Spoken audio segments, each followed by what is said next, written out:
tentang masalah dosa besar ujub. Dan ujub terjemahan bahasa Indonesianya adalah berbangga diri. Untuk lebih jelasnya, ujub ini adalah tangga atau jembatan yang langsung membawa kepada kesombongan. Jadi dia masih di bawah sombong sebenarnya. Tetapi dia tetap masuk dalam kategori dosa besar. Ujub itu, kalau sombong itu, sebagaimana dalam hadis Nabi SAW, hadis sahih, dia adalah menolak kebenaran dan menganggap remeh orang lain. Jadi ada penolakan terhadap kebenaran. Sementara ujub tidak sampai pada menganggap remeh orang lain. Tetapi dia hanya sekedar berbangga dalam dirinya sendiri. Seakan-akan kelebihan itu hanya dia yang miliki. Maka ini sangat pekah sekali perbedaan dengan sombong, tapi masuk dalam kategori dosa besar. Contoh yang paling tepat masalah ini saudaraku seiman adalah kejadian yang terjadi pada para sahabat Nabi Ridwanullahi alaihim pada saat terjadi di Perang Hunain. Selepas pembebasan kota Mekah, itu jumlah pasukan muslimin mencapai kurang lebih 12.000 orang. Waktu keluar dari Madinah, itu jumlahnya 10.000 orang dan tidak ada jadi korban satupun. Selamat sampai menembus kota Mekah.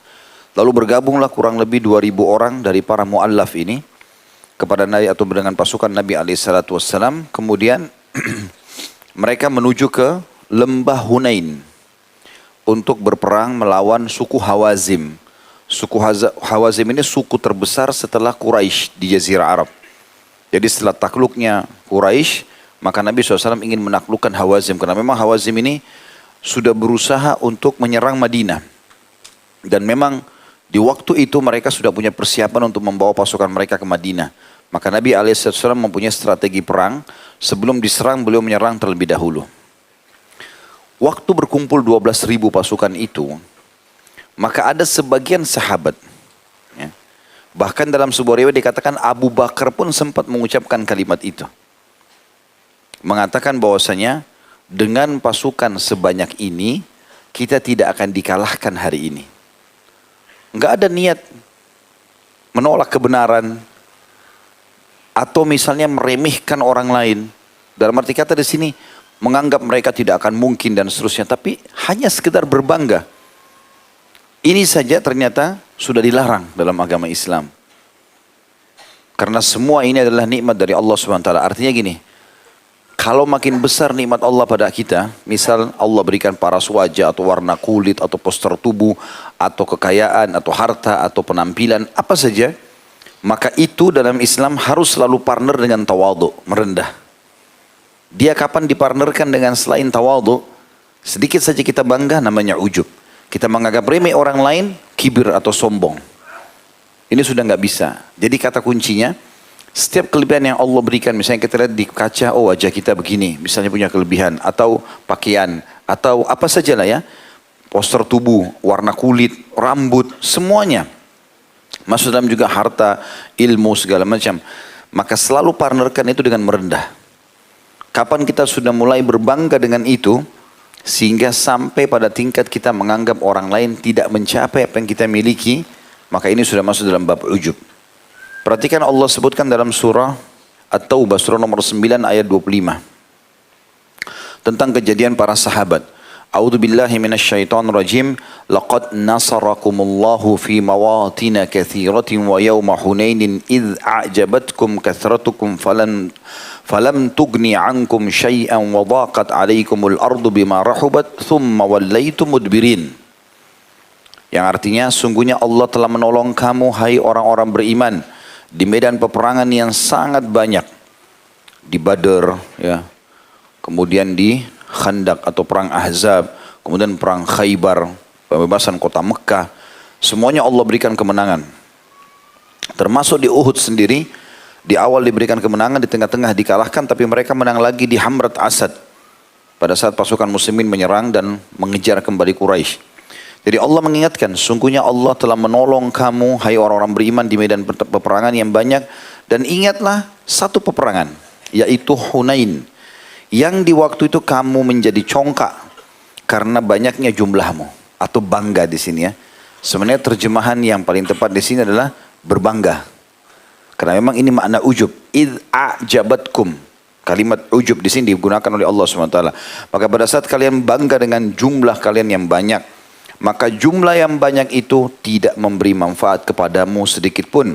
Dan bumi yang luas terasa sempit olehmu. Kemudian kamu lari ke belakang dengan bercerai-berai. Maksudnya kamu jadi kacau balau di kancah peperangan itu.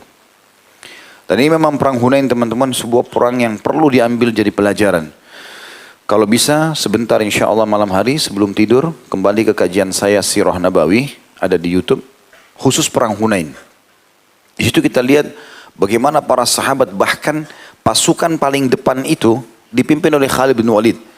Kalau Khalid bin Walid ini sudah pimpin peperangan, para sahabat sangat yakin akan menang. Karena Nabi SAW mengatakan dia adalah pedang Allah yang terhunus. Dalam riwayat lain, Allah telah menjadikan pedang Khalid bin Walid ini sebagai pemusnah para musuh-musuhnya. Dan sekian banyak riwayat berhubungan dengan masalah itu. Maka Khalid bin Walid turun dengan suku Aslam. Suku Aslam 1000 orang. Semuanya berkuda, semuanya ahli perang. Waktu turun di lembah Hunain, karena sangat terjal lembah itu, maka turun ternyata musuh-musuh sudah mengadakan persiapan di situ. Jadi menyambut mereka tiba-tiba dari lubang-lubang yang mereka buat di padang pasir. Kemudian menyerang dan kocar kacir lah. 1000 ini turun, menyusul lagi 1000 yang lain. Dan akhirnya pasukan dari bawah kocar kacir naik. Yang dari atas juga turun, bentroklah pasukan muslimin. Banyak sekali korban. Bahkan banyak di antara mereka yang baru masuk Islam kocar kacir sampai melarikan diri mendekati kota Mekah. Padahal jumlah musuh tidak sebesar yang disangka. Hanya karena kasus itu saja. Hanya karena kasus sempat berbangga diri saja. Bayangkan di sini teman-teman, padahal mereka adalah para sahabat Nabi. Mereka bersama Nabi SAW. Ya. Dan pada saat mereka kocar kacir lari, Nabi SAW mengingatkan pada saat itu. Hai muslimin, aku adalah Muhammad bin Abdul Muttalib. Tidak ada kebohongan dalam masalah itu. Aku adalah Nabi. Janganlah melarikan diri. Tapi orang ini kocar kacir semuanya. Banyak korban. Termasuk Khalid bin Walid sendiri pada saat itu radhiyallahu anhu, korban luka dari kepala sampai kakinya. Dan sudah pingsan. Semuanya penuh dengan darah. Itu terjadi mukjizat Nabi SAW yang Nabi meludahi luka-luka Khalid lalu mengusapnya kemudian sembuhlah. Dan akhirnya memimpin peperangan kembali. Tetapi ini kasusnya adalah kalau ada orang kata ulama ujub, dia berbangga dengan dirinya sendiri, akibatnya kena ke dia sendiri. Tapi kalau dia dengan kelompoknya, akibatnya ke kelompok itu semua. Tidak semua sahabat berbangga diri. Tapi Allah berikan pelajaran tidak bisa umat Islam memiliki sifat itu. Makin aku berikan kalian nikmat, apapun itu, makin merendahlah. Makin berbagilah. Makin bersyukurlah. Tidak ada sedikit pun mau mengangkat kepala merasa lebih daripada orang lain. Itu yang dimaksud di sini. Maka semuanya kena. Gitu kan? Semuanya kena di situ. Dan pada saat itu, karena sahabat banyak yang kocar kacir, Nabi SAW kemudian memanggil Abbas, pamannya. Kebetulan Abbas punya suara yang sangat keras. Lalu berkata, hai Abbas, panggillah mereka. Maka Abbas pun memanggil. Hai muslimin, ini adalah Rasulullah Muhammad bin Abdul Muttalib, tidak ada kebohongan. Dipanggillah mereka. Rupanya Nabi SAW melihat, ada yang dengar, ada yang tidak. Ada yang tetap jalan, lari, kocar kacir pasukan. Maka kata Nabi SAW, panggil mereka. Ahlus syajarah. Wahai orang yang membaiat Nabi di bawah pohon. Panggillah mereka. Mereka sudah baik janji setia mana? Maka Abbas memanggil. Pada saat dipanggil ahlu syajarah, maka semua sahabat yang memang mendengar itu kembali. Berkumpullah di sekitar Nabi SAW, Abu Bakar, Umar, Uthman, Ali, banyak sahabat-sahabat 10 yang masuk surga. Berkumpul sampai kurang lebih 100 orang. Dan dari 100 orang inilah Allah berikan kemenangan. Tadinya jumlahnya 12.000. Kocar kacir semua. Yang tinggal sama Nabi cuma 100 orang. Ya, di antaranya tentu 10 orang yang masuk surga dan beberapa sahabat Nabi yang lain ridwanullahi alaihim. Dan pada saat itu Allah Subhanahu wa taala datangkan kemenangannya.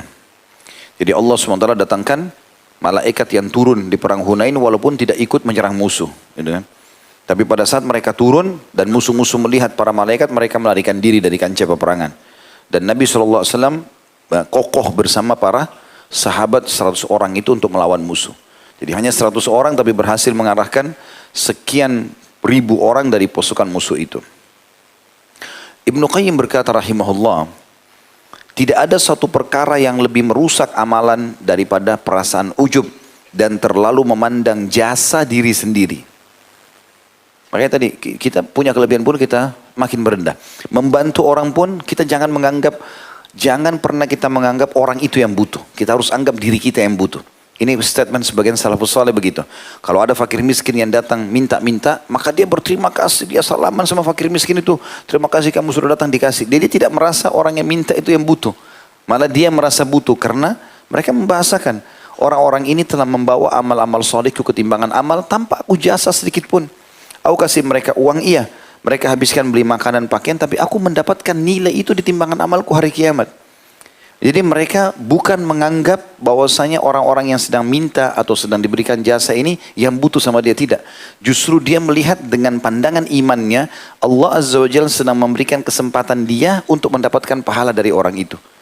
Perhatikan beda pandangannya di sini. Cara memandang secara keimanan dengan cara memandang orang yang tidak memiliki iman. Maka orang yang beriman, setiap ada kesempatan beramal soleh, bagi dia dari peluang orang lain, itu Allah memudahkan dia untuk itu. Maka dia bersyukur kepada Allah, dia berterima kasih pada orang tersebut. Itu yang menyebabkan kenapa sahabat-sahabat seperti Abdullah bin Umar, Abdullah bin Abbas, radhiyallahu anhu majma'in, itu kalau orang fakir miskin yang sering datang ke rumahnya pagi hari minta-minta, tidak datang, mereka keluar mencarinya. Mana orang-orang yang biasa minta ini? Didatangi. Tanya, kenapa kau nggak datang? Dikasih. Begitu mereka bermuamalah. Saya ulangi kembali. Agar kita selamat dari masalah ujub, saudaraku seiman. Dan ini masalah agak peka. Saya minta konsentrasi sedikit. Lebih daripada seperti biasanya. Karena ini masalah peka. Kapan kita ada, maka ini bisa menjadi ada efek-efek nanti saya jelaskan. Di antaranya akan menghancurkan amal-amal soleh kita. Kalau kita salah dalam masalah ini, bahkan bisa menyebabkan kita kalah, gagal usaha, kalah peperangan tadi kayak Hunain, gagal usaha yang kita baru mau buka usaha, sudah sombong, sudah berbangga, merasa diri hebat, maka itu pasti akan hancur, Allah SWT akan beri hancur. Makin diberi nikmat, kata kuncinya, makin dipartnerkan dengan tawadhu. Kalau perlu dijawab, ini mobil baru kamu ya? Allah amanahkan ke saya. Ini usaha kamu ya? Iya, Allah titipkan kepada saya. Tidak pernah dia bilang, oh iya ini punya saya, gitu kan. Baru tahu ya. Sebagian orang gitu.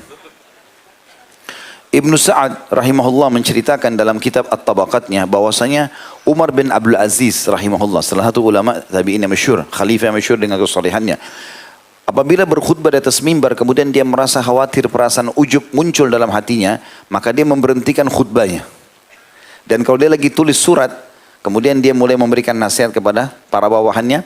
Begitu dia merasakan ada terjangkit rasa ujub, merasa bangga, oh kamu atasan, kamu harus begini dan begitu, maka dia merobeknya surat itu. Sambil dia mengatakan, ya Allah, sesungguhnya aku berlindung kepadamu dari keburukan hawa nafsuku. Jadi begitu luar biasanya. Makanya sekali lagi saya akan selalu ulangi kalimat ini. Kalau Allah berikan kelebihan nikmat ikhwan dan akhwat sekalian, bukan untuk berbangga-bangga, tapi untuk disyukuri. Nikmati iya, tapi kita syukuri. Partnerkan dengan merendah. Kita justru bersyukur sama Allah, kita justru makin berbuat baik sama orang. Ada kan orang begitu. Begitu dia berubah sedikit penampilan, pakaiannya, kekayaannya sudah berubah sama orang lain. Melirik saja tidak, jawab salam pun tidak, salaman pun berat. Ini semua hal yang tidak baik, gitu kan. Harusnya dihindari tentu.